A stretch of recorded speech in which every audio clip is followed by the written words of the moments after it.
तो गार्गल एक ऐसी चीज है जो हम करते हैं तो आवाज निकालते हैं, जैसे करते हैं आ। If you say ah, you are straining your vocal cords further. तो कभी भी अगर आवाज खराब है तो गार्गल ना करें। क्या क्या ऐसे साइंस बॉडी में दिखने लगते हैं जिसे हमें इग्नोर नहीं करना चाहिए? स्मॉल जॉइंट्स के पेन होते हैं, हार्ट का कुछ हो सकता है, या आँखों के आगे व्हाट यू कॉल स्वेलिंग आने लगती है, जिसको हम इडीमा कहते हैं हमारी लैंग्वेज में। तो कहीं कोई फेस पे स्वेलिंग आ रही है, जॉइंट पेन्स हो रहे हैं, फीवर आ रहा है, तो उसको लाइटली नहीं लेना चाहिए। सोर थ्रोट अगर बार बार हो रहा है तो हमें कब अलर्ट होने की ज़रूरत है? तो ये अटैक्स अगर हमारे 1 साल में 3 से ज़्यादा बार आते हैं और हर बार फीवर के साथ आते हैं, ऐसे अटैक्स अगर कंटिन्यूअसली 3 साल से आ रहे हैं, तो उस केस में हमें कभी कभी ऑपरेशन करने की ज़रूरत पड़ती है, जिसको हम टॉन्सिलेक्टमी कहते हैं। थ्रोट इन्फेक्शन का केस कब वर्स हो जाता है कि सर्जरी जैसी चीज़ें करने की ज़रूरत पड़ती है?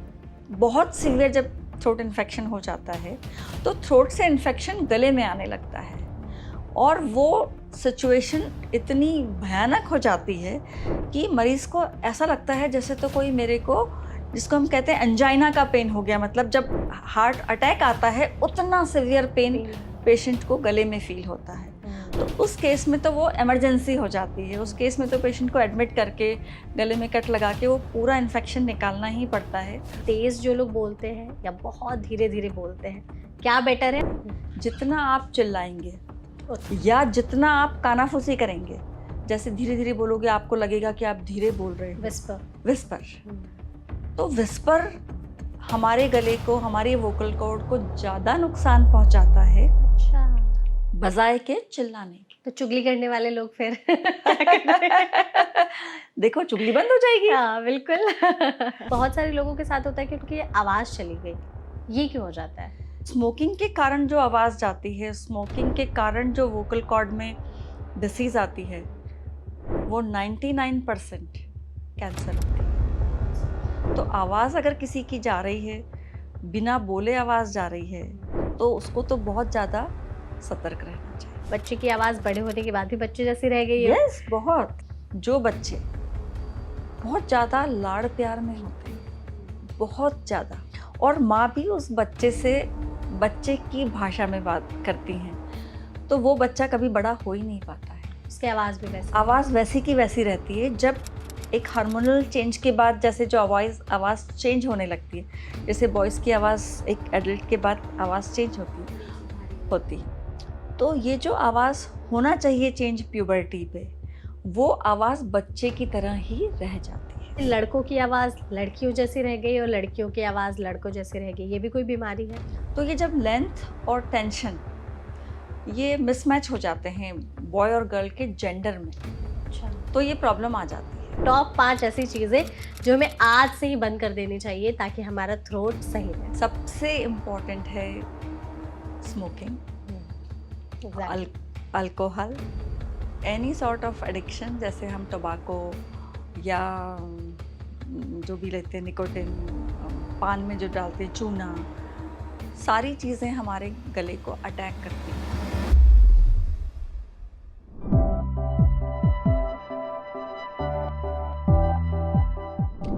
अगर आप भी अपने गले की खिचखिच से परेशान रहते हैं, बहुत ज़्यादा थ्रोट इन्फेक्शन होते रहता है या नेक पेन होता है और सोचते हैं कि भाई इसका सोल्यूशन क्या है, तो एकदम सही जगह पर आए हैं आप। आज के एनबीटी लाइफ हेल्थ पॉडकास्ट में हम नेक और थ्रोट इन्फेक्शंस और उसके ट्रीटमेंट के बारे में बात करेंगे, जिसके लिए हमारे साथ इस सेशन में एक एक्सपर्ट मौजूद है, जो है डॉक्टर नीना अग्रवाल, जो कि सीनियर कंसल्टेंट ईएनटी सर्जन है पीएसआरआई हॉस्पिटल में। तो डॉक्टर, इस सेशन में आपका बहुत बहुत स्वागत है। Thank you so much doctor, इस सेशन में हमारे साथ जुड़ने के लिए। और इस पॉडकास्ट के जरिए हम लोगों के जितने सवाल रहते हैं थ्रोट नेक इन्फेक्शन से रिलेटेड, उन सभी पर बात करने की कोशिश करेंगे। सबसे पहले यही शुरुआत करते हैं कि जैसे ही सीजन चेंज होता है, लोगों को ये प्रॉब्लम काफ़ी ज़्यादा सफ़र करनी पड़ती है कि थ्रोट इन्फेक्शन बढ़ गया। तो ऐसा क्यों होता है और इससे बचने के लिए हम क्या कर सकते हैं? नेचुरली कोई भी मौसम चेंज हमारी बॉडी एकदम से एक्सेप्ट नहीं करती है, और मौसम चेंज में ही हमारे एटमॉस्फेयर में जो वायरस और बैक्टीरियाज रहते हैं, वो भी उसमें भी चेंजेस आते हैं।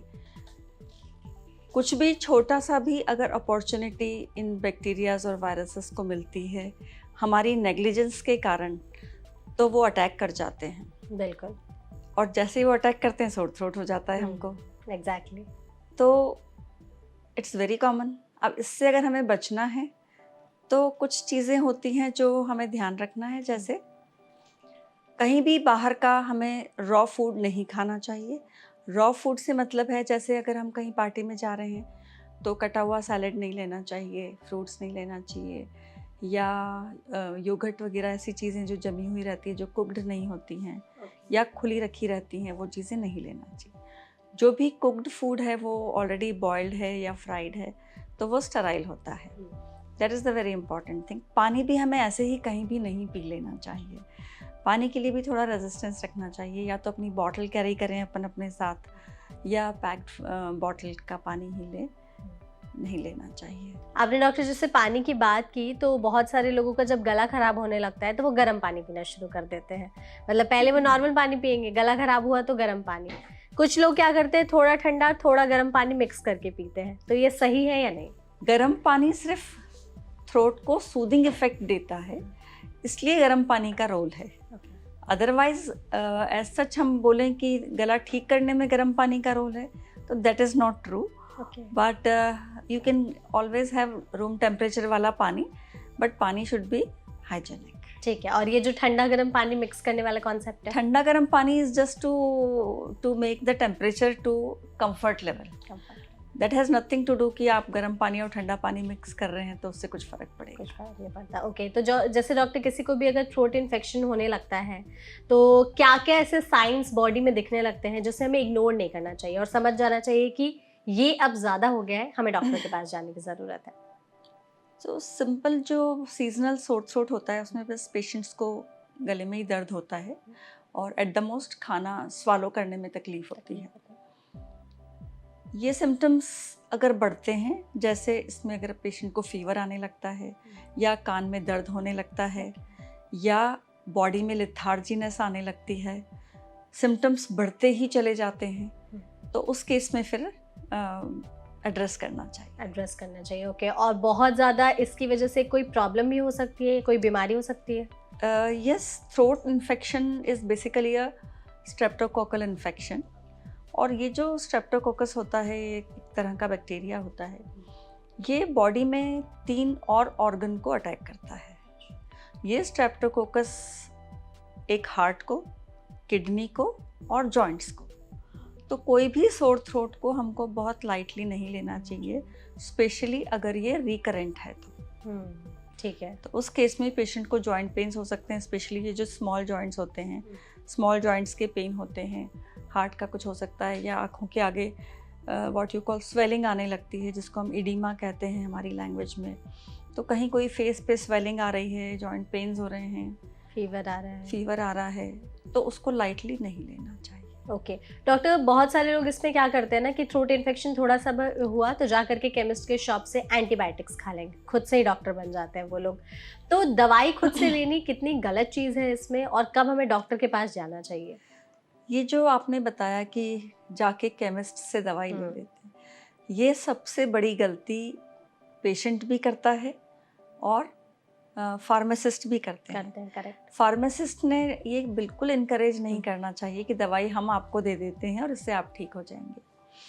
कोई भी दवाई ओवर द काउंटर नहीं लेना चाहिए। इंडिया में ये रूल बहुत ही what you call weak rule है, इसमें कहीं कोई स्ट्रिंजेंसी नहीं है। तो over the counter no medication, and if you feel that your throat pain is worsening day by day, usually viral problems जो होती हैं या जो seasonal problems होती हैं, उसमें rule of 3 चलता है basically. So whatever the infection is there, 3 days to come, मतलब 3 days में आपकी problems बढ़ती हैं, 3 days to stay, 3 दिन रहती हैं, and 3 days to fade off, 3 दिन जाने में लगती है। तो नॉर्मली ये 3 दिन होता है, लेकिन थोड़ा भी हमें लगता है कि नहीं प्रॉब्लम इज़ वर्सनिंग, तो हमें दिखा लेना चाहिए। या जो मैंने आप बाकी सिम्टम्स बताए, नकल्स में पेन होना, जॉइंट्स में पेन होना, अगर ऐसा कुछ होता है along with fever, then one should go to doctor, not to the chemist. Exactly बहुत सारे जैसे लोग क्या करते हैं कि अगर उन्हें वायरल इन्फेक्शन हुआ तो एक से दूसरे में भी फैल जाता है कई बार, तो उन्हें लगता है कि जब ये सब में फैल रहा है तो हो सकता है वायरल हो, कुछ दिन में चला जाता है, लेकिन कई बार वायरल भी बहुत टाइम तक रह जाते हैं और वो सीवियर हो जाते हैं। तो ये थ्रोट इन्फेक्शन वायरल है या कोई सीवियर है, इसमें हम कैसे डिफ्रेंशिएट करें? कोई भी वायरल इन्फेक्शन जो कि बहुत ज़्यादा कम्युनिकेबल होता है, वायरस के इन्फेक्शन से हमारी बॉडी की इम्यूनिटी एकदम डाउन होने लगती है और डाउन हो जाती है। So viral infection basically gets super added by bacterial infection. So once it gets bacterial infection, that it spreads much faster inside the body. That viral spreads amongst the people, and then bacterial, it invades all the other organs in the body. So it becomes severe. तो अगर ये सब infection अगर body में होता है, cold कफ होता है, तो हमें मास्क पहन के रखना चाहिए ताकि ये किसी और को ना फैले. और कोशिश ये करना चाहिए कि इसमें जो हम अपने हाउस होल्ड रेमेडीज़ भी कर सकते हैं, गार्गल करना या एंटी एलर्जिक लेके इसको कंट्रोल कर लेना चाहिए. होम रेमेडीज़ की बात की आपने, तो बहुत सारे लोग हल्दी वाला दूध पीने लगते हैं या फिर गरम लेमन और हनी वाला वाटर पीने लगते हैं कि उनका गला सूदिंग हो जाएगा, सही हो जाएगा. तो ये ठीक है करना या नहीं? बिल्कुल ठीक है. ये तो पुराने ज़माने से चला आ रहा है. आप कभी पुराने गूगल करिए अपने चरक और सुश्रुत को, तो आप देखेंगे वो लोग इसमें खरल में हल्दी पीस रहे हैं और वुंड के ऊपर लेप लगा रहे हैं. और हल्दी और दूध अगर कोई रेगुलर पी ले अगर, तो उसको बहुत अच्छा रहेगा. अच्छा. हम अपनी पुरानी संस्कृति को भूलते जा रहे हैं इस मॉडर्न वर्ल्ड में. Exactly. तो ये करना चाहिए. हल्दी इज़ वेरी गुड. और हनी और जिंजर और लेमन, इसका कॉम्बिनेशन इज़ ऑल्सो मतलब बहुत अच्छा होता है. ये भी गले को बहुत सूदिंग इफेक्ट देता है. So it is very good. One should practice ये वाली चीज़. बिल्कुल. जैसे इसमें आपने इम्यूनिटी की बात कही, तो इम्यूनिटी का भी बहुत बड़ा रोल होता है. जिसकी इम्यूनिटी कमज़ोर होती है उन्हें इन्फेक्शन के चांसेस ज़्यादा रहते हैं. ऑब्वियसली. राइट. तो इम्यूनिटी बढ़ाने के लिए फिर क्या किया जा सकता है ताकि अभी हमने बात की कि हल्दी का दूध पियेंगे, हनी जिंजर लेंगे, हम प्रोटीन वाला खाना खाएंगे, जैसे सोयाबीन है, पनीर, टोफू. और सबसे सस्ता जो प्रोटीन हम हमारी इंडियन डाइट में ले सकते हैं वो होता है अंकुरित अनाज. अंकुरित अनाज हम किसी भी चीज़ का बना सकते हैं, जैसे मूंग का, मोठ का, चने का, जिसको बोलते हैं ना चना खाएंगे तो घोड़ा बन जाए. So that is very good. और एक मुट्ठी अगर हमने ये ले लिया रोज, तो बस बल्ले बल्ले बल्ले बल्ले. बिल्कुल. तो इम्यूनिटी बढ़ाने के लिए मैम ने एक फार्मूला दे दिया है बल्ले बल्ले वाला. प्लीज़ उसको ट्राई करिए और इस तरह के इन्फेक्शन से आप बचे रहेंगे. डॉक्टर, थ्रोट इन्फेक्शन की बात आती है तो बहुत सारे मिथ्स हैं आजकल. इंटरनेट पर लोग इतना ज्ञान भी देते हैं कि ये करो वो करो, तो लोग कंफ्यूज हो जाते हैं. आप हमारे साथ इस सेशन में जुड़ी हुई हैं, तो हमारे पास कुछ लिस्ट ऑफ मिथ्स है, प्लीज़ आप उनको बताइएगा. बिल्कुल बताओ. आप एक एक मिथ बताइए, मैं सब क्लियर करती हूँ. बिल्कुल. सबसे पहला मिथ है कि गला खराब सिर्फ ठंडा पानी पीने से होता है. नो, ठंडा पानी एज सच परेशान नहीं करता है, लेकिन ठंडे पानी की क्या परिभाषा है वो बहुत इम्पॉर्टेंट है. हम लोग जो ठंडा पानी पीते हैं वो फ्रिज में हम बोतल में भर के रख देते हैं. अब वो बोतल क्या आप रोज साफ करते हैं? नहीं. जब बोतल साफ नहीं है तो पानी साफ कैसे हो सकता है? और वही बोतल से आप पीते जा रहे हैं, तो बदनाम कौन हो रहा है? ठंडा पानी. वो बोतल जो गंदी हो रही है वो बदनाम नहीं हो रही है. या हम पानी में ही आइस क्यूब्स डाल देते हैं. वो आइस क्यूब कब कब जमा हुआ है, किस पानी का जमा हुआ है, यू नेवर नो. सो ठंडा पानी एज सच खराब नहीं है, बट उसको खराब कर दिया जाता है. लेने का तरीका जो है वो गलत है. और ये इन तरीकों को हम सॉर्ट आउट नहीं कर पाते हैं, इसलिए इट इज़ बेटर कि हम रूम टेम्परेचर का पानी लें और फ्रेश वाटर लें. पुराने ज़माने में हमारी मम्मियाँ रोज मटका चेंज करती थी. मटका चेंज मतलब साफ करती थी, रोज नया पानी भरती थी. अब ऐसा नहीं होता है. हाँ बिल्कुल. अभी भी जैसे बहुत सारे लोग पानी स्टोर भी करते हैं, तो जिस कंटेनर में करते हैं उसको साफ करते हैं पहले. तो चीज़ें बहुत चेंज होती जा रही हैं, इसलिए वन शुड नो कि क्या चीज़ सही है और क्या हमें तकलीफ दे रही है. बिल्कुल, एग्जैक्टली. दूसरा मिथ है डॉक्टर कि जब भी थ्रोट इन्फेक्शन हो तो एंटीबायोटिक्स लेने से सही हो जाता है वो. बिल्कुल ऐसा नहीं है कि हर बार हमें एंटीबायोटिक लेना होता है. नॉर्मली हमारा बॉडी का रेजिस्टेंस इतना अच्छा होता है कि ये जो कॉमन कोल्ड जिसको हम कहते हैं कि मौसम वाला, ये अपने आप ठीक हो जाता है। ज़्यादा से ज़्यादा हमें क्रोसिन लेना पड़ती है बुखार को ठीक करने के लिए। लेकिन जिन लोगों की इम्यूनिटी लो होती है उनको हमें ज़रूर दवाई टाइम से दे देना चाहिए। और इम्यूनिटी लो होती है और कैसे होती है, किनको होती है, वो भी आपको जानना ज़रूरी है। हाँ बिल्कुल। खास करके जिन लोगों को डायबिटीज़ होती है, किडनी डिसीज़ होती है, लिवर डिसीज़, कैंसर, तो ऐसे लोगों की इम्यूनिटी ऑलरेडी लो होती है। तो उनको तो कोई भी अगर बीमारी अटैक करेगी तो उसके लिए दवाई देना, एंटीबायोटिक देना ज़रूरी होता है। बिल्कुल। इसलिए जिनको भी ये सब बीमारियां हैं उनको अपने डॉक्टर के पास रेगुलर जाके इन बीमारियों को कंट्रोल में रखना बहुत ज़रूरी है। एग्जैक्टली, तभी उनकी इम्यूनिटी भी स्ट्रांग Strong होगी और होगी। फिर वो एंटीबायोटिक्स वाली चीज़ खुद ही सॉल्व हो जाएगी। खुद ही सॉल्व हो जाएगी। एग्जैक्टली। दूसरा मिथ है ये डॉक्टर कि सिर्फ गर्म चीज़ और खाने से या फिर पीने से अगर हमें थ्रोट इन्फेक्शन हुआ है तो वो सही हो जाएगा। नहीं, सिर्फ गर्म पानी पीने और खाने से तो नहीं होता है। जैसा मैंने बताया कि वो सूदिंग इफेक्ट देता है, और सूदिंग इफेक्ट रहता है इसलिए आप उसको खा भी पाते हो, पी भी पाते हो, गार्गल भी कर पाते हो। तो सिर्फ वो करने से तो बात नहीं बनती है। हाँ, पर अगर थोड़ा उसमें नमक डाल दिया जाए तो ज़रूर उसके नमक के गार्गल से, जिसको हम बोलते हैं सलाइन गार्गल, उससे ज़रूर थ्रोट को बहुत अच्छा इफेक्ट आता है। ओके, ठीक है। और बहुत सारे लोग ये भी कहते हैं कि अगर थ्रोट इन्फेक्शन हो गया है तो गले को अगर हम बाहर से हीट पैड लगाएंगे तो उससे आराम मिलेगा। ये नहीं है ऐसा कुछ भी? नहीं। ओके, ठीक है। डॉक्टर, यहाँ पर ना और भी बहुत सारी चीज़ें हैं थ्रोट इन्फेक्शन से रिलेटेड कि कई बार लोगों को कफ बहुत ज़्यादा होने लगता है इसमें, तो इससे बचने के लिए क्या करें? और कफ में भी क्या हमें कुछ अलग चीज़ें देखने को मिल सकती हैं इन्फेक्शन ज़्यादा बढ़ गया तो, जैसे खून आना या बलगम बहुत ज़्यादा बनना? कोई भी अपर रेस्पिरेटरी इन्फेक्शन, जो ऊपर का नोज़ का और गले का इन्फेक्शन है, अगर उसको हमने निगलेक्ट किया, उसको नज़रअंदाज किया, ठीक है, तो नेचुरली वो नीचे ट्रैक करता है।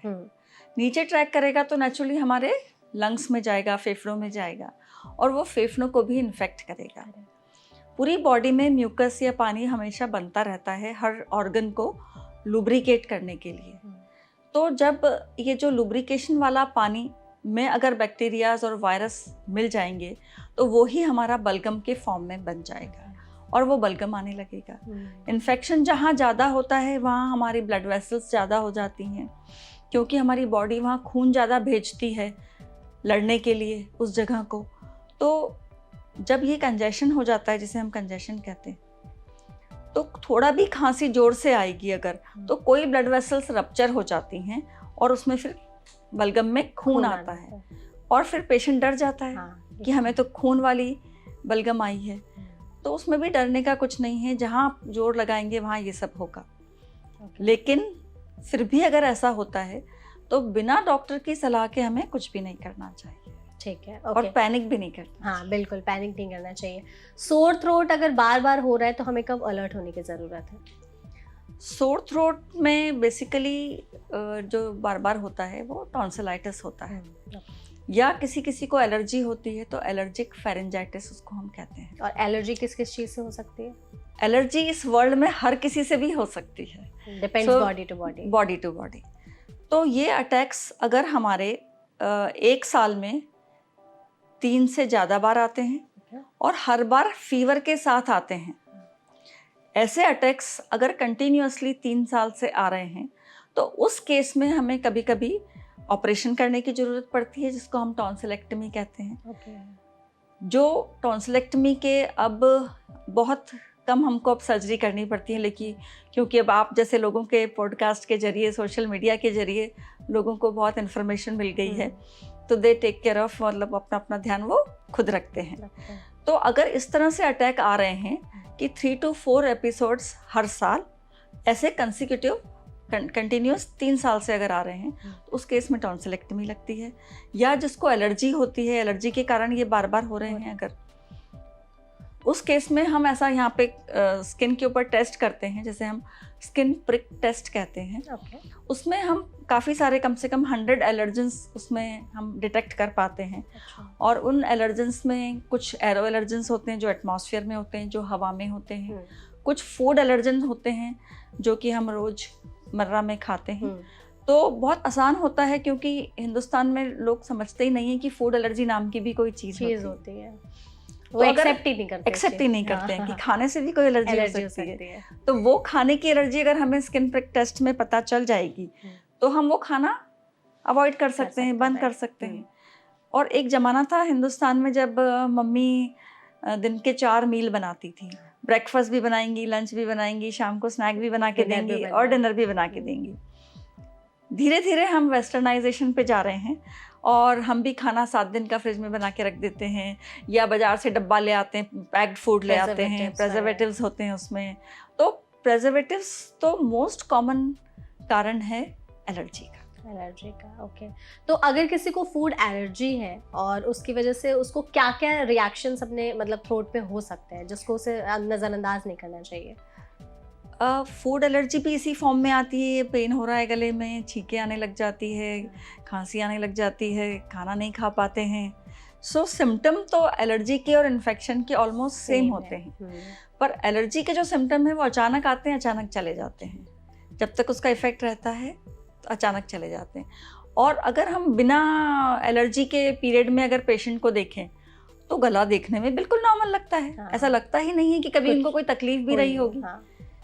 तो जहाँ रिकरेंट प्रॉब्लम आई कि एंटीना खड़ा हो जाना चाहिए कि हमें कुछ ना कुछ तकलीफ है जो हमें बॉदर कर रहा है, exactly. और हमें ओपिनियन डॉक्टर की लेना चाहिए। बिल्कुल। डॉक्टर आप ENT सर्जन हैं, तो थ्रोट इन्फेक्शन जब भी किसी का केस आप हैंडल करते हो तो इतने सारे आपके पास पेशेंट्स आते होंगे, तो आप प्लीज़ बताइए कि थ्रोट इन्फेक्शन का केस कब वर्स हो जाता है कि सर्जरी जैसी चीज़ें करने की ज़रूरत पड़ती है? मैंने अभी बताया आपको कि 3 attacks every year for consecutive 3 days, या कभी कभी बहुत सीवियर जब थ्रोट इन्फेक्शन हो जाता है तो थ्रोट से इन्फेक्शन गले में आने लगता है और वो सिचुएशन इतनी भयानक हो जाती है कि मरीज़ को ऐसा लगता है जैसे तो कोई मेरे को, जिसको हम कहते हैं एंजाइना का पेन हो गया, मतलब जब हार्ट अटैक आता है उतना सीवियर पेन पेशेंट को गले में फील होता है। तो उस केस में तो वो इमरजेंसी हो जाती है। उस केस में तो पेशेंट को एडमिट करके गले में कट लगा के वो पूरा इन्फेक्शन निकालना ही पड़ता है। और जब पेशेंट ठीक हो जाता है तो फिर कोल्ड प्रोसीजर करके फिर हम सर्जरी का प्लान करते हैं। तो थोड़ा आप सर्जरी के बारे में भी बताइए कि उस प्रोसेस को आप कैसे करते हो, पेशेंट के साथ कैसे डील करते हैं, एंड उस दौरान क्या क्या चीज़ें पेशेंट को अवॉइड करनी चाहिए, प्रिकॉशंस लेने चाहिए? वो डिपेंड करता है, पेशेंट की काउंसलिंग इसमें सबसे इम्पॉर्टेंट है। कैसे करना है वो तो हमारा डोमेन है। और एक ज़माना था जब ये सर्जरी, जो टॉन्सिलेक्टमी की सर्जरी होती थी, ये कोल्ड नाइफ सर्जरी इसको हम कहते थे कि स्टील नाइफ से हम इसको करते थे और पेशेंट से कट करके करते थे। पर अब चीज़ें बहुत अलग हो गई हैं। आजकल टेक्नोलॉजी एडवांस हो गई है। अब हार्डली कोई पेशेंट को टॉन्सिलेक्टमी में ब्लीडिंग होता है। Once upon a time complication इस सर्जरी का सिर्फ और सिर्फ ब्लीडिंग होता था, जिससे हर कोई घबराता था कि ब्लीडिंग हो जाएगी फिर क्या करेंगे। अब हमारे पास ब्लीडिंग अगर होती भी है तो उसको कंट्रोल करने के लिए बहुत अच्छे गैजेट्स आ गए हैं। हमको स्टील नाइफ की जगह हम लोग आजकल पावर्ड इंस्ट्रूमेंट्स यूज़ करते हैं, हम लेज़र्स यूज़ करते हैं और जिसको हम कहते हैं कॉबुलेटर यूज़ करते हैं। लेज़र भी अब पुराना हो गया बेसिकली। अच्छा, लेज़र से भी नई चीज़ आ गई है कॉबुलेटर। तो कॉबुलेटर अब और अच्छी चीज़ आ गई है जिससे सर्जरी चुटकी में हो जाती है और ब्लीडिंग भी नहीं होती। तो आफ्टर सर्जरी कोई कॉम्प्लिकेशंस होते हैं? आफ्टर सर्जरी भी, कोई भी सर्जरी हो, any damn surgery, complication bleeding बहुत कॉमन है। सेम कॉम्प्लिकेशन टॉन्सिलेक्टमी के साथ में भी है। तो उसके लिए हम पेशेंट को फर्स्ट 24 आवर्स के लिए, पहले 24 घंटे सर्जरी के, उसको पूरा ठंडा खाना खाने को देते हैं। ठंडा आइसक्रीम और आइस कोल्ड फ्लूइड ये सब देते हैं। तो आइस से कोई भी अगर ब्लीडिंग पॉइंट्स है, ब्लड वेसल्स हैं, वो कॉन्स्ट्रिक्ट हो जाती हैं, वो स्पाज्म में आ जाती हैं, तो ब्लीडिंग नहीं होती है। और अगर 24 घंटे अच्छे निकल जाते हैं उसके बाद चांसेस बहुत ही कम होते हैं। तो उसके बाद भी उनको अपनी डाइट में थोड़े चेंजेस डाइट तो रखना ही पड़ता है। फर्स्ट 7 डेज के लिए उनको हम सॉफ्ट डाइट और ऐसी डाइट देते हैं जो इजीली गल्प कर सकता है पेशेंट। और इस टाइम में ठंडा नहीं, first 7 days only, first 24 hours के लिए हमें आइस कोल्ड देना होता है। उसके बाद फॉर 6 डेज के लिए सॉफ्ट डाइट और जो इजीली गल्प हो जाए वो डाइट देते हैं। और उसमें कोई भी जैसे कांटा, पाइनएप्पल जैसी चीज़ें, पाइनएप्पल का जूस टाइप की नहीं दें जिसमें भी कांटा हो ऐसा। या आइसक्रीम भी खिलाते हैं हम, तो प्लेन वैनिला आइसक्रीम देते हैं जिसमें कोई ड्राई फ्रूट्स वगैरह नहीं होते हैं, ऐसा देते हैं। तो इसके बाद पेशेंट ठीक रहता है। साथ में हम उनको गार्गल भी करने को देते हैं, क्योंकि अंदर जो गले में सर्जरी होती है वहाँ कोई बैंडेज नहीं लगा सकते हैं, वहाँ कोई ऑइंटमेंट नहीं लगा सकते हैं। तो उसका बेस्ट तरीका यही होता है, आफ्टर एवरी फीड कुछ भी खाने के बाद पेशेंट को हम बोलते हैं नॉर्मल पानी से एक बार पूरा मुंह साफ कर लें, तो वो एरिया साफ बना रहेगा। ओके, आपने गागल करने की बात की, तो बहुत सारे इंडियन हाउस होल्ड में आज भी लोग गागल करते हैं, स्पेशली नमक वाले पानी से। सही है या नहीं? बिल्कुल। और कितने टाइम पर क्या करना चाहिए? थोड़ा गार्गल्स जब जरूरत है तो ही करना चाहिए, ऐसे नहीं करना। एज सच रोज में जरूरत नहीं होती है। रोज में आप सोते टाइम अगर अच्छा ब्रश करके सोएंगे तो वो बेस्ट होता है। ओके, ठीक है। और डॉक्टर, जैसे कि आपने सर्जरी की जब हम लोग बात कर रहे थे अभी, पोस्ट सर्जरी उनके गले में भी कोई चेंजेस आ जाते हैं थ्रोट में, जैसे आवाज में कोई चेंज या नॉर्मल सब कुछ? एक जमाना था जब ये सब होता था, अब नहीं होता है सब। अब ये सब कुछ नहीं होता है। अब सर्जरी के मायने बहुत चेंज हो गए हैं, सर्जरी बहुत प्रिसाइज हो गई है। लोग लेकिन डरते हैं सर्जरी के नाम से फिर भी। हाँ, लेकिन सर्जरी के नाम से डरते हैं, लेकिन आप जैसे लोग ही पॉडकास्ट में हम लोगों को बुला के और इन सब चीज़ों की मिथ्स दूर कराइए। बिल्कुल। और जो इंडिविजुअली पेशेंट्स हमारे पास आते हैं जिनको सर्जरी इंडिकेटेड होती है, उनको हम हर चीज़ डिटेल में एक्सप्लेन करते हैं। तो अब इतना रेजिस्टेंस भी नहीं रहा और अब इतना इंडिकेशन भी नहीं रहा कि सर्जरी करना पड़े। तो पहले जैसे हम अगर महीने में 20 सर्जरी टॉन्सिलेक्टमी की करते थे, तो अब हार्डली 3 सर्जरी होती है। इतने कम हो गए हैं सर्जरी। राइट, अच्छी चीज़ है। अच्छी चीज़ है, लोग अपना ध्यान खुद रखने लगे। बिल्कुल। अच्छा डॉक्टर, ये बताइए कि गला खराब कैसे हो जाता है या गला बैठ कैसे जाता है? वेरी इंपॉर्टेंट, ये आपके लिए बहुत अच्छा क्वेश्चन है। हाँ बिल्कुल, इसलिए जो फ्रीक्वेंट डेली बोलने वाले लोग होते हैं या सिंगर्स होते हैं या जिन्हें मतलब भाषण, जो प्रोफेशनल वॉइस यूजर्स कहते हैं हम इनको, कि जिनकी आवाज़ ही उनका काम है, तो वो सारे एडवोकेट्स हैं, आप हैं, टीचर्स हैं, लॉयर्स हैं, जितने भी लोग ऐसे लोग हैं। और इंडिया में सबसे इम्पॉर्टेंट है जो आवाज़ लगा के अपना सामान बेचते हैं, जो ठेले उनकी आवाज़ तो बहुत ख़राब होती है। वोकल कॉर्ड एक तरह से हमारी मशीन है जो आवाज़ जनरेट करती हैं गले में। तो ये वोकल कॉर्ड्स जब आपस में मिलती हैं तो आवाज़ जनरेट होती है। कोई भी मशीन को अगर आप एक्सेस यूज़ करोगे और उसको अगर आप तेल नहीं डालोगे तो वो मशीन घर घर करेगी, मतलब वो मशीन खराब हो जाएगी। सिमिलरली वोकल कॉर्ड जो मशीन है, इसको हमें टाइम से लुब्रिकेट करना चाहिए। वोकल कॉर्ड का जो लुब्रिकेंट है वो होता है पानी। तो पानी हमेशा ज़रूरी है। मैंने भी अपनी टेबल पे मेघा जी से बोल के बिल्कुल पानी रखवाया, क्योंकि मुझे भी बहुत बोलना पड़ता है हर पेशेंट के साथ। तो हर थोड़ी देर में हमें 1 सिप पानी पीना है। हमें ऊँट नहीं बनना है कि 30 दिन का पानी इकट्ठा पी लिया कि हमने तो सुबह ही मैडम पूरा एक ग्लास भर के, हमने पूरा जग भर के पानी पी लिया था। That is not important. हमें लुब्रिकेट हर थोड़ी देर में करना चाहिए, नॉर्मल वॉल्यूम में बात करना चाहिए, जैसा भी हम बात कर रहे हैं। जितना आप चिल्लाएंगे या जितना आप कानाफूसी करेंगे, जैसे धीरे धीरे बोलोगे, आपको लगेगा कि आप धीरे बोल रहे हो। विस्पर। तो विस्पर हमारे गले को, हमारे वोकल कॉर्ड को ज़्यादा नुकसान पहुंचाता है बजाय के चिल्लाने के। तो चुगली करने वाले लोग फिर देखो, चुगली बंद हो जाएगी। हाँ बिल्कुल। ओके, तो जैसे आप बताइए। So proper use of voice, जिसको हम कहते हैं कि न चिल्लाना है न कम बोलना है, पानी बार बार पीना चाहिए। जो भी वॉइस यूजर्स हैं, आप जैसे लोग, उनको अपनी आवाज़ को बचा के रखना चाहिए। जहाँ ज़रूरत नहीं है वहाँ इसको इस्तेमाल कोशिश करके ना करें। Exactly. This comes under vocal hygiene. जैसे हम अपनी बॉडी की पर्सनल हाइजीन की बात करते हैं, तो ये जो पॉइंट्स मैंने आपको बताए हैं ये आते हैं वोकल हाइजीन। तो डॉक्टर, आपने जैसे हमें कुछ चीज़ें बताई अवॉइड करनी चाहिए। जो भी ऑडियंस हमारे पॉडकास्ट को देख रहे हैं, प्लीज़ उन्हें बताइए टॉप 5 ऐसे हैबिट्स जो हमारे थ्रोट के लिए अच्छे होते हैं, जो हमें करने चाहिए डेली लाइफ में, और टॉप 5 ऐसी चीज़ें जो हमें आज से ही बंद कर देनी चाहिए ताकि हमारा थ्रोट सही रहे।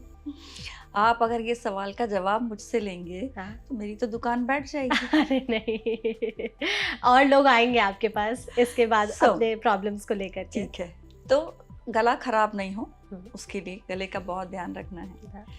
हमने जो अभी तक बातें की उसी में से हमें समराइज करना है कि हमें क्या करना है। रोज रात को ब्रश करके सोना है, बेटर लुब्रिकेशन करना है गले को, बार बार हमें पानी पीना है, सिप्स ऑफ वाटर लेना है, थोड़ी थोड़ी देर में पानी पीना है, कोई ऐसी चीज़ें खुली चीज़ें नहीं खाना है, जब ज़रूरत लगे हमें सलाइन का गार्गल करना चाहिए, और फूड हैबिट्स सबसे अच्छी होना चाहिए। प्रोटीन रिच खाना खाएंगे, और कोई भी जो मीठी चीज़ें होती है खास करके चॉकलेट, टॉफ़ीज़, ये सब दबा के मुंह में नहीं रखना है। कोई भी चीज़, जैसे आप इलायची और लौंग भी मुंह में जो दबा के रखते हैं ना, कि हमने तो सिर्फ इलायची खाई है या हमने सिर्फ लौंग खाई है, तो उसको बहुत देर तक मुंह में रखना नहीं चाहिए। Just squeeze it out and throw it away. Okay, और 5 ऐसी चीज़ें जो हमें नहीं करनी चाहिए। यस, 5 बहुत ही इम्पॉर्टेंट चीज़ें हैं। जो भी चीज़ें थ्रोट को इरिटेट करती है वो हमें नहीं करना चाहिए। सबसे इम्पॉर्टेंट है smoking, alcohol, any sort of addiction, जैसे हम टोबैको या जो भी लेते हैं निकोटिन, पान में जो डालते हैं चूना, सारी चीज़ें हमारे गले को अटैक करती हैं। ये सारी चीज़ें हमें बिल्कुल भी नहीं लेना है। टाइम टू टाइम लगे अगर कि कहीं कोई तकलीफ़ आ रही है तो डॉक्टर के पास जाना चाहिए। हम भी आपके फ्रेंड हैं, हम आपको सही जवाब देंगे, सही एडवाइस देंगे। तो बहुत सिंपल चीज़ें हैं, गले के लिए क्या करना है और क्या नहीं करना है उसके। ठीक है, ओके, इतनी सी चीज़ें। बिल्कुल डॉक्टर, यहाँ पे 2-3 चीज़ें हैं। क्या बहुत ज़्यादा ठंडा खाना हमारे गले के लिए ख़राब होता है? आपका क्या मतलब है बहुत ठंडे से? ठंडा खाना या ठंडा पानी, जैसे लोग बहुत ज़्यादा जैसे आइसक्रीम खाने लग गए हैं या ज़्यादा ठंडा पानी पी रहे हैं, तो वो गले के लिए ख़राब है? जो मैंने बताया कि आइसक्रीम भी कब से दुकान पे रखी होगी, शेल्फ में रखी होगी, यू नेवर नो। आइसक्रीम 2 तरह से हमें नुकसान करती है। एक तो ठंडी होती है, उसमें कोई भी बैक्टीरियाज, वायरसेस होते हैं, वो ठंड में ज़्यादा डेवलप होते हैं, ये लोगों को नहीं पता है। ये पता होना चाहिए आपको कि कोई भी वैक्सीन है उसको ठंडे में रखा जाता है, तो ठंडे में तो बल्कि में कीटाणु प्रिजर्व्ड रहते हैं। ये चीज़ पता ही नहीं है कि क्यों वैक्सीन के लिए इतनी कोल्ड चेन मेंटेन करते हैं। तो कोई भी ठंडी चीज़ में तो बल्कि में आपके कीटाणु बचे हुए हैं, रखे हुए हैं, उसमें संभल के रखे हुए हैं। जब वो बॉडी में जाएंगे और उनको नॉर्मल टेम्परेचर बॉडी का मिलेगा तो वो ग्रो करने लग जाएंगे, तो वो इन्फेक्ट हो जाएंगे। सो बहुत ठंडी चीज़ें, बहुत आइसक्रीम, उसमें इतनी कैलोरीज होती हैं आइसक्रीम में। आजकल तो ओबेसिटी इतनी बड़ी एक प्रॉब्लम हो गई है, राइट। और ऊपर से फिर हम आइसक्रीम की बात कर रहे हैं, तो ये तो कहीं से मैच ही नहीं खाएगा। एग्जैक्टली। और बहुत ज़्यादा जो गरम खाना खाते हैं लोग, वो भी गले के लिए सही गरम करके तो ठंडा तो करना ही पड़ेगा ना, आप इतना गरम तो मुंह में डाल ही नहीं सकते हो। बट मैं हमेशा ये कहूँगी कि गरम वर्सेस ठंडे में हमेशा गरम खाना ही अच्छा है। Is better. ओके। और जो वॉइस, मतलब हमारी आवाज़ का होता है कि बहुत तेज़ जो लोग बोलते हैं या बहुत धीरे धीरे बोलते हैं, क्या बेटर है, और नॉर्मल रेंज क्या होनी चाहिए बातचीत करने की ताकि हमारा थ्रोट अच्छा रहे? देखो, जो हम बात कर रहे हैं वो नॉर्मल बात है। ओके। अब मैं डेसिबल्स में बात करूं तो हम जो नॉर्मल भाषा में बात करते हैं वो 40 to 60 डेसिबल्स में हम बात करते हैं। 60 भी थोड़ी हायर साइड में हो जाती है, but what ever normal conversation हम रोज़मर्रा में बात करते हैं उसमें बात करना चाहिए। बहुत तेज भी और कानाफूसी वाली भी नहीं करनी, दोनों नहीं करना चाहिए। कानाफूसी ज़्यादा परेशान करती है रादर देन लाउड वॉइस।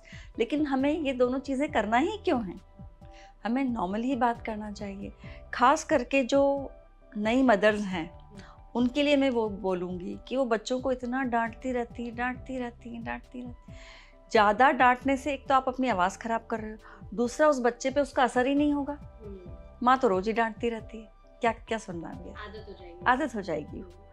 तो इसलिए दोनों चीज़ें नहीं करना है, क्योंकि अगर हमने इस आवाज़ को मिसयूज़ किया, ये थोड़ा भी लंबे समय तक ये चीज़ें चलती रही, तो क्या होगा, हमारे वोकल कॉर्ड में भी बीमारी आ जाएगी। एग्जैक्टली। और वो जो बीमारी आ जाएगी उसमें फिर या तो बहुत दवाइयाँ खानी पड़ेगी, स्टेरॉइड्स खाने पड़ेंगे, और या फिर सर्जन तो चाकू लेके तैयार रहता है। Right, exactly. अच्छा डॉक्टर, बहुत सारे लोगों के साथ होता है कि उनकी आवाज़ चली गई, ये क्यों हो जाता है? ये उन्हीं लोगों को होता है बेसिकली कि जो आवाज़ को ज़्यादा यूज़ करते करते हैं हैं। और जिसको हम हमारी भाषा में कहते हैं वॉइस अब्यूज़।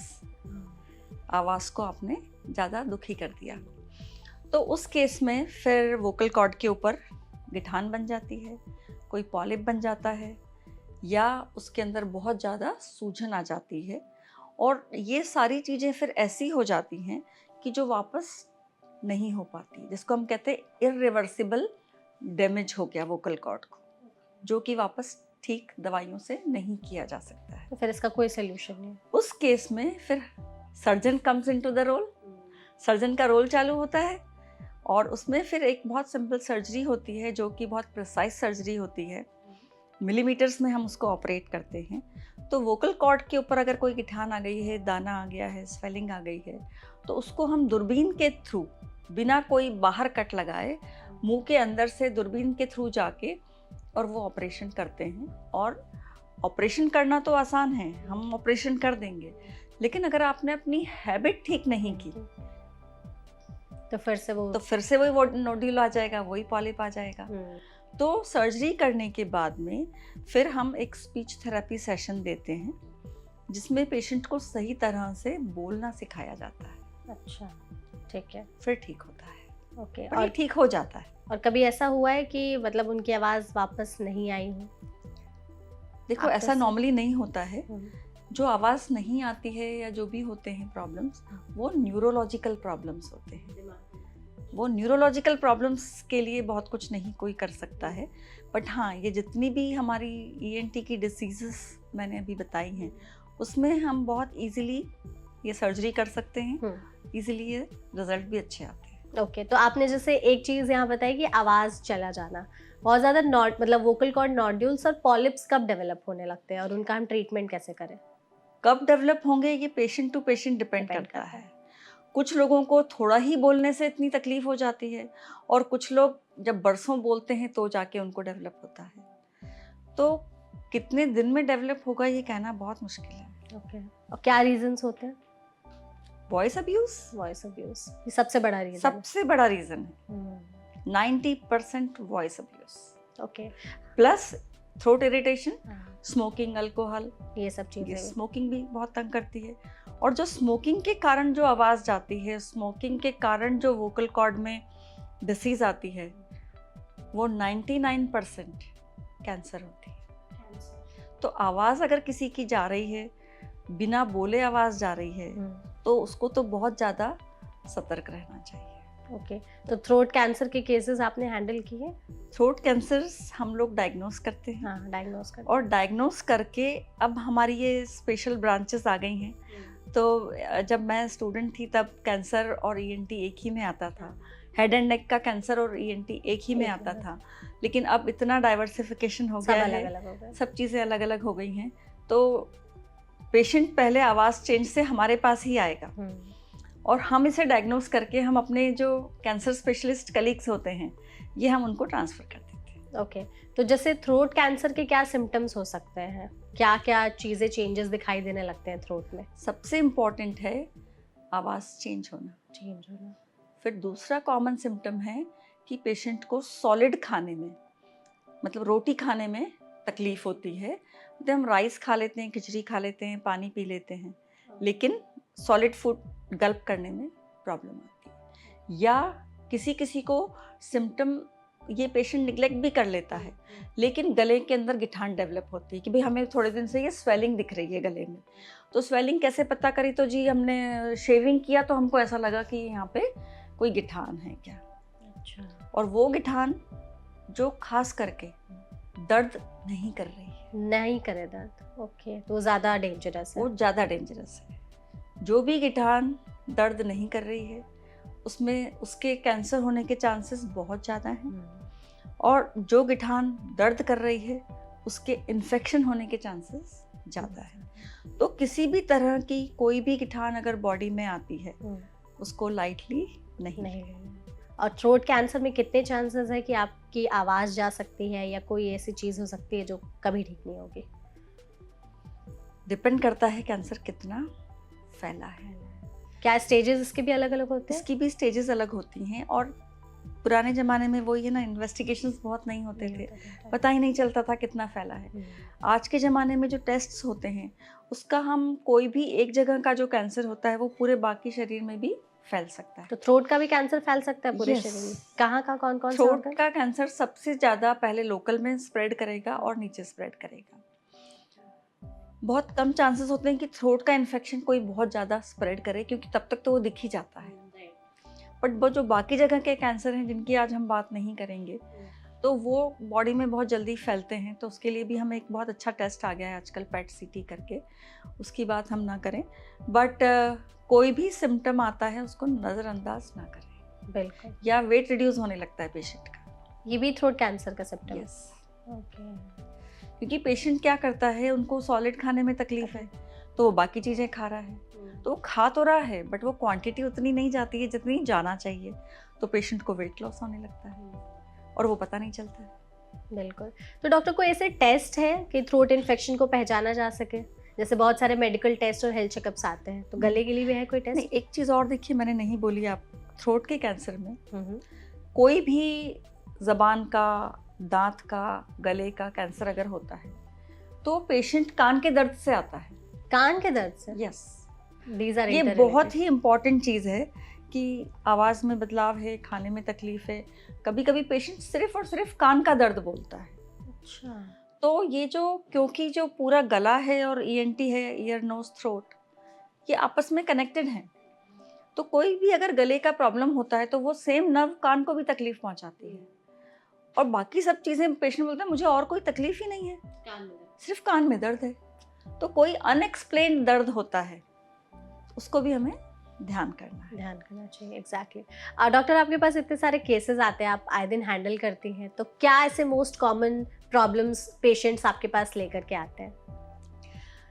अगर हम सिर्फ थ्रोट की बात करें या ENT की बात करें? सिर्फ थ्रोट की बात करते हैं। सिर्फ थ्रोट की बात करें तो देखो, थ्रोट में सबसे इम्पॉर्टेंट ही होता है सोर थ्रोट टॉन्सिलाइटिस, जिसको कहते हैं। और जो बच्चे वाला एज ग्रुप होता है, जिसको हम बोलते हैं 12 साल से छोटे वाले जो बच्चे होते हैं, उनमें टॉन्सिल्स जो हमारे गले में हमें दिखते हैं, मुंह खोलते से जो 2 टॉन्सिल्स दिखते हैं, तो सेम टॉन्सिल्स हमारे नाक के पीछे होते हैं। तो जो नाक के पीछे वाला टॉन्सिल होता है, उसके लिए एक टर्म होती है जिसे कहते हैं एडिनॉइड। एडिनॉइड। वो एडिनॉइड्स बच्चों के बहुत बड़े होते हैं और उससे पेशेंट को नोज ब्लॉक होता है। बच्चे रात को स्नोरिंग करते हैं, मतलब खर्राटे लेते हैं। बहुत सारे बच्चे रात में नींद से एकदम ऐसे अचानक उठ जाते हैं, तो उनकी मम्मियाँ भी बहुत परेशान हो जाती है कि बच्चा सोता नहीं है, बहुत खर्राटे लेता है। बच्चे नींद से वीडियोस लेके आते हैं बच्चों की। तो ये जो सोर थ्रोट, टॉन्सिलाइटिस और एडिनॉइड्स हैं, ये सब इस एज ग्रुप में, बच्चों वाले एज ग्रुप में सबसे ज़्यादा कॉमन होते हैं। अगेन हम इसको बोलें तो जैसे हम टॉन्सिल की सर्जरी करते हैं अगर बहुत ज़्यादा हो रहा है, तो वैसे ही हम एडिनॉइड का भी इलाज करते हैं। 6-8 महीने हम उसको टाइम देते हैं अच्छे से ट्रीटमेंट करके। और अगर वो उससे ठीक नहीं होता है, बच्चे का मुंह फिर भी खुला रहता है, नाक बंद रहती है, बच्चे का फेस का शेप चेंज होने लगता है, ये भी हो सकता है। शेप चेंज हो जाता है बच्चों का, दांत पूरे आगे से निकल आते हैं, नीचे का जबड़ा छोटा हो जाता है। तो उस एडिनॉइड के कारण जो इतनी सारी प्रॉब्लम्स, फेस में डिसफिगरमेंट होने लगता है, तो उस केस में उतना ना होने दें, उसके पहले ही हम अगेन इसमें भी सर्जरी करके उस एडिनॉइड को भी निकाल देते हैं। और वही एडिनॉइड जो पहले एक ज़माने में एडिनॉइड एक ब्लाइंड सर्जरी हुआ करता था, हम अंदाज से एडिनॉइड को निकालते थे, लेकिन अब उसको निकालने के लिए भी हमारे पास एंडोस्कोप्स होते हैं। हम डायरेक्ट एडिनॉइड को देख के कितना निकालना है, कहाँ तक निकालना है, वो सारी चीज़ें देख के करते हैं और अभी भी कोई ब्लीडिंग इसमें नहीं होती है। तो इस एज ग्रुप में, पीडियाट्रिक एज ग्रुप में, हमारा ये सब टॉन्सिल एडिनॉइड्स बहुत ज़्यादा चलता है। और उसके आगे जब हम थोड़ा सा एडल्ट में आते हैं तो उनको सिर्फ सिंपल सोर थ्रोट, जिसको हम बोलते हैं फेरेंजाइटिस, लैरेंजाइटिस, ये सबसे ज़्यादा होता है, कॉमन होता है। और ओल्ड एज ग्रुप वालों में? ओल्ड एज ग्रुप में कैंसर ज़्यादा होता है। कैंसर? क्योंकि कैंसर क्या डेवलप होने में टाइम लगता है थ्रोट का, कि सिर्फ ओल्ड एज वालों में ज़्यादा दिखता है? ओल्ड एज में कोई भी ग्रोथ होती है अगर, तो उसको हमको बायोप्सी करके देखना पड़ता है।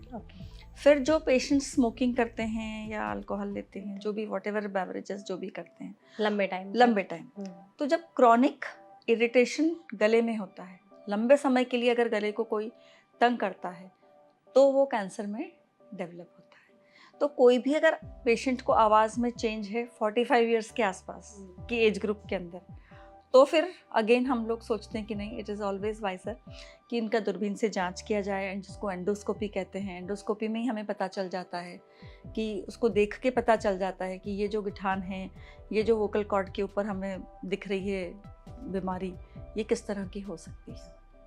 तो फिर उसका बायोप्सी करके उसको कंफर्म करते हैं। तो एज वाइज हमारे पास गले के अलग अलग तरह के पेशेंट्स आते हैं। जेंडर वाइज भी होता है क्या, मेल और फीमेल में अलग अलग केसेस? बहुत तो मैं नहीं बोलूँगी जेंडर वाइज, बट ऐसा बोला जाता है ना कि महिलाएं ज़्यादा बोलती हैं। अच्छा, पर मैं रूटीन में देखती हूँ बॉयज़ कोई कम नहीं है वो भी है। करेक्ट है। अच्छा डॉक्टर, आपने जैसे बताया कि एज वाइज और जेंडर वाइज इतने सारे होते हैं, तो आवाज़ में भी चेंज होती है। तो जब बच्चे से इंसान टीनेज, फिर अडल्ट, फिर ओल्ड एज में पहुंचता है, तो वैसे भी यूजुअली उनकी आवाज़ चेंज होती है। तो किसी के साथ ऐसा हुआ है कि आपने कोई केस ऐसा हैंडल किया हो कि बच्चे की आवाज़ बड़े होने के बाद भी बच्चे जैसी रह गई है? यस, बहुत। अच्छा, और या फिर बड़े लोगों की आवाज़ जो है, मतलब बच्चे की आवाज़ बड़े जैसे लोगों की हो गई हो? यस, थोड़ा बताइए इसके बारे में कोई केस। देखो, दोनों चीज़ें बहुत कॉमन है।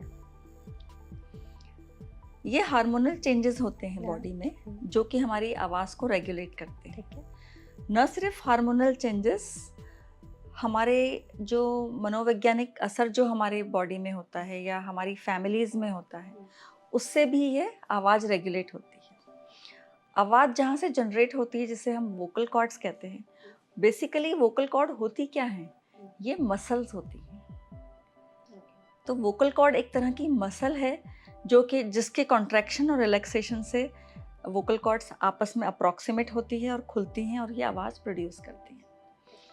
तो क्या होता है, जो बच्चे बहुत ज़्यादा लाड़ प्यार में होते हैं, बहुत ज़्यादा, खास करके बॉयज़ जो बहुत ज़्यादा, लड़कियां तो कम लाड़ प्यार की होती हैं, आई थिंक बॉयज़ ज़्यादा लाड़ प्यार में होते हैं और उन्हीं को ये प्रॉब्लम आता है। तो ये जो बॉयज़ होते हैं वो जब माँ के बहुत ज़्यादा प्यारे होते हैं और माँ भी उस बच्चे से बच्चे की भाषा में बात करती हैं, तो वो बच्चा कभी बड़ा हो ही नहीं पाता है। उसकी आवाज़ भी वैसी की वैसी रहती है। जब एक हार्मोनल चेंज के बाद जैसे जो आवाज़ चेंज होने लगती है, जैसे बॉयज़ की आवाज़ एक एडल्ट के बाद आवाज़ चेंज होती है, तो ये जो आवाज़ होना चाहिए चेंज प्यूबर्टी पे, वो आवाज़ बच्चे की तरह ही रह जाती है। तो इसको हम कहते हैं प्यूबरफोनिया। ये एक बीमारी है जिसे कहते हैं प्यूबरफोनिया। ये ठीक हो सकती है? ये बीमारी बिल्कुल ठीक हो सकती है। इसमें अगेन जो इसके कारण है उसे हमको दूर करना है। माँ का प्यार एक तो बिल्कुल हटाना है, जिसको हम कहते हैं ना, मुगल आजम का एक डायलॉग था, सलीम को तपते जंगलों में भेज दिया जाए। मतलब कहने का ये कि बच्चे को उस लाड़ प्यार से थोड़ा अलग करें, माँ को भी समझाएं, बच्चे को भी समझाएं। प्लस उससे बच्चे के फ्रेंड्स लोग उसको बड़े हंसते हैं उसके ऊपर, फ्रेंड्स को बताएं कि इस बच्चे के साथ ये इशू है, आप इससे नॉर्मल भाषा में बात करिए, इसकी इस आवाज़ को जवाब मत दीजिए। फिर हम इसके स्पीच थेरेपी के सेशंस लेते हैं।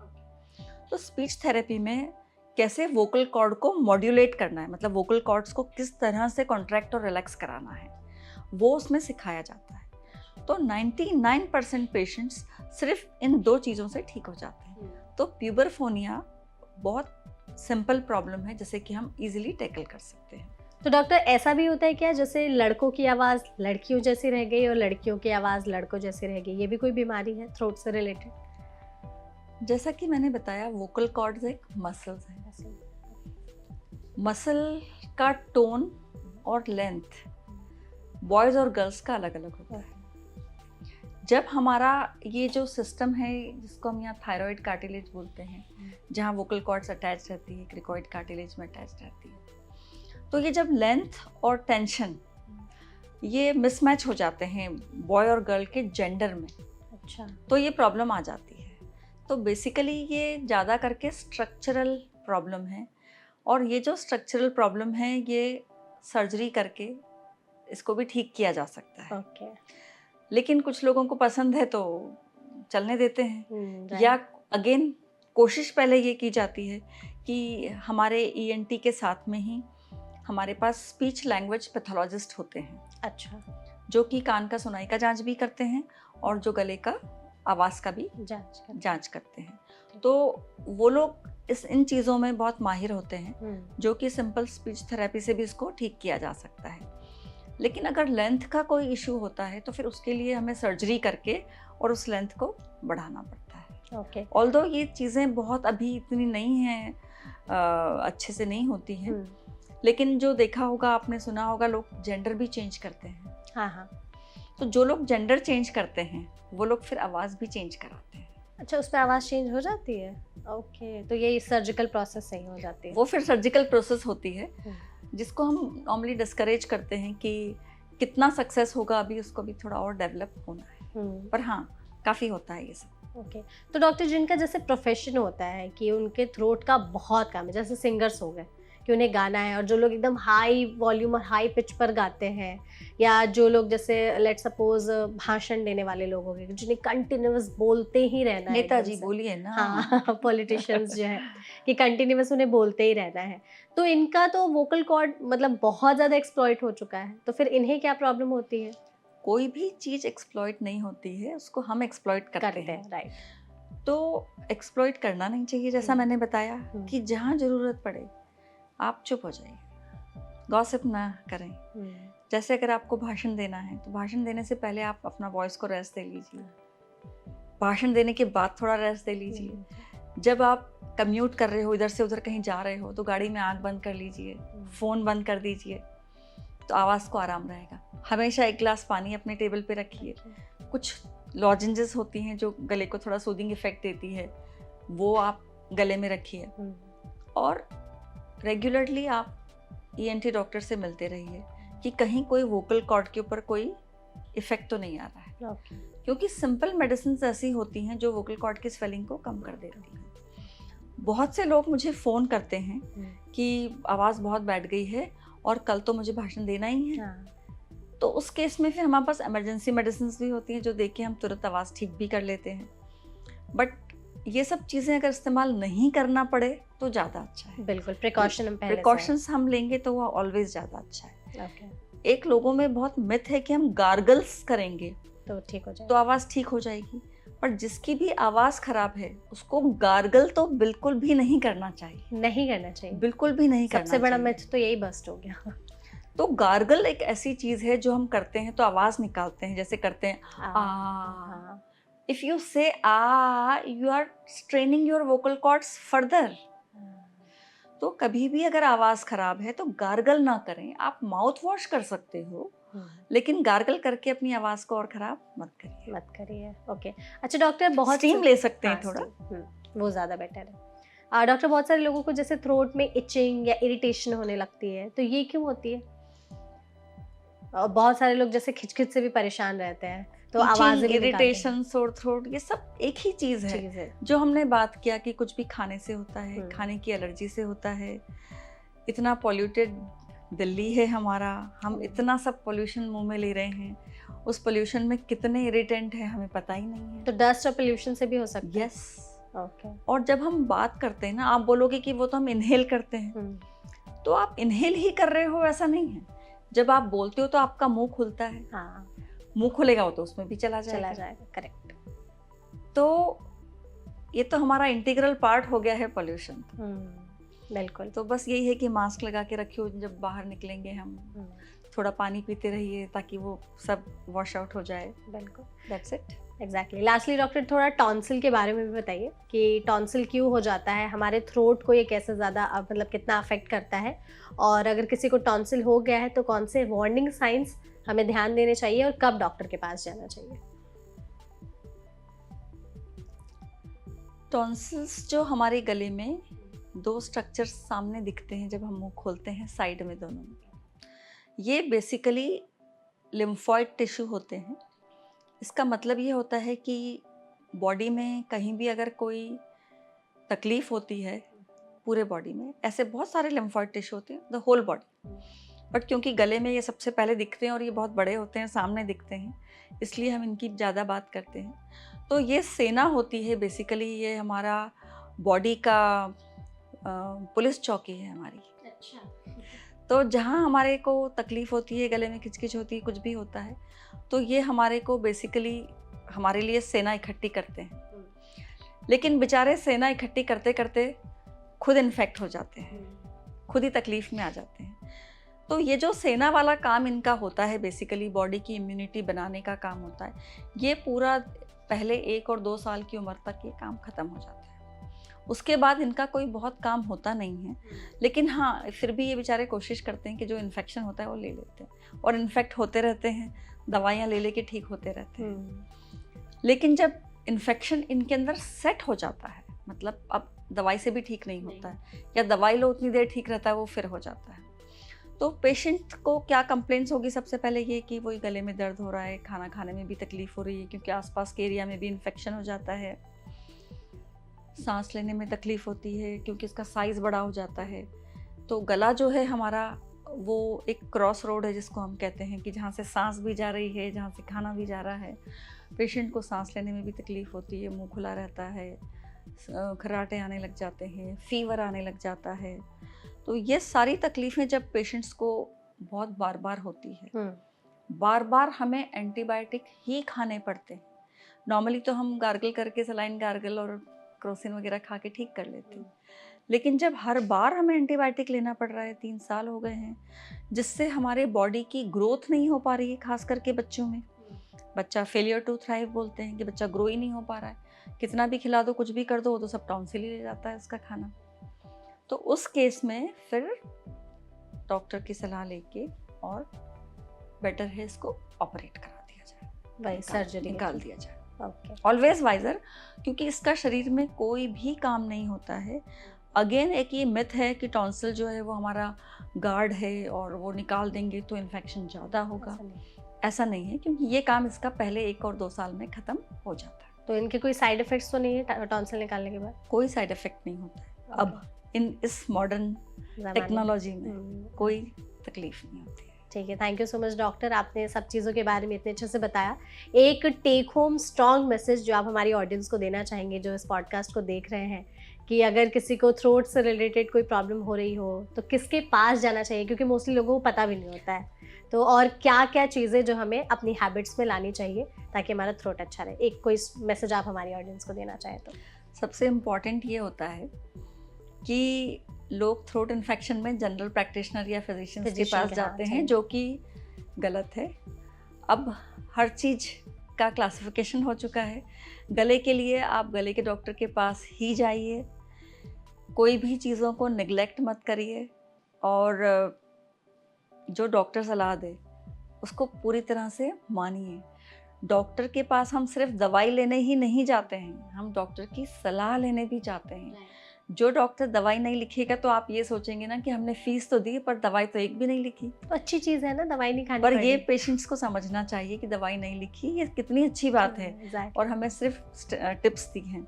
वीक में 1 दिन हमें कोई एंटीसेप्टिक गार्गल कर लेना चाहिए, जैसे बीटाडिन का गार्गल या हेक्सिडिन का गार्गल जो बाज़ार में मतलब मिल जाता है, और जो पुराने ज़माने में हम किया करते थे पानी में फिटकरी डाल के उसका जो गार्गल करते थे वो सबसे अच्छा होता था।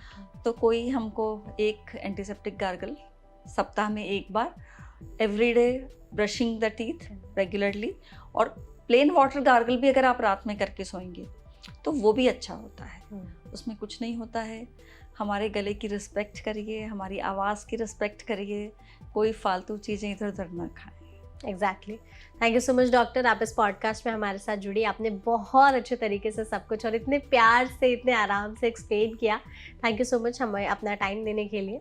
आई होप आपने सेशन को एंजॉय किया होगा। I really enjoyed and specially I enjoyed the entrance of this studio. Thank you so much audience, आपने इस वीडियो को एंड तक देखा। ऐसे और भी पॉडकास्ट हम आपके लिए हर एपिसोड में लाते रहेंगे, तो तब तक के लिए हमारे चैनल NBT लाइफ को सब्सक्राइब करना बिल्कुल भी ना भूलें।